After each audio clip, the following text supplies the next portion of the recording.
Coffee time. Coffee with மொளகா பஜ்ஜி.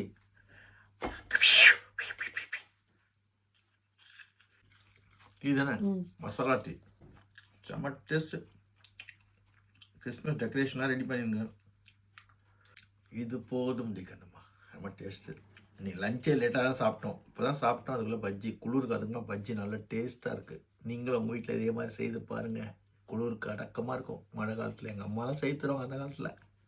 அது மாதிரி கிழங்கு, மரவள்ளி கிழங்கா, என்னக்கும் ஆழ்வள்ளி கிழங்கு, வேர்க்கடல, வாங்கின கிழங்கு, அது ஆழ்வள்ளி கிழங்கு, அதெல்லாம் வேக வச்சு கொடுப்பாங்க. சூப்பராக இருக்கும். Thank you. God bless you, Kadama.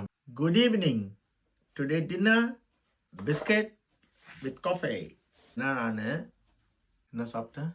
பஜ்ஜும் டீயும் குடிச்சிட்டேன் 5 மணிக்கு.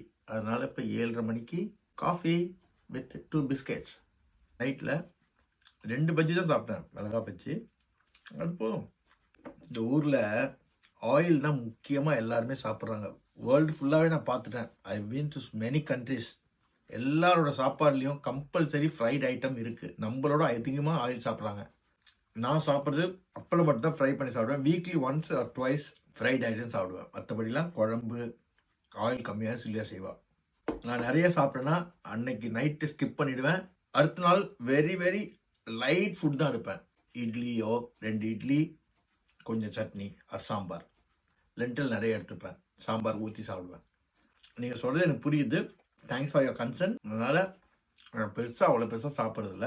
நான் செக் பண்ணிப்பேன். எவ்ரி 3 months நான் வன்னரபிள் இல்லை. அதனால் எனக்கு எவ்ரி 3 months ஒரு செக் பண்ணுவாங்க.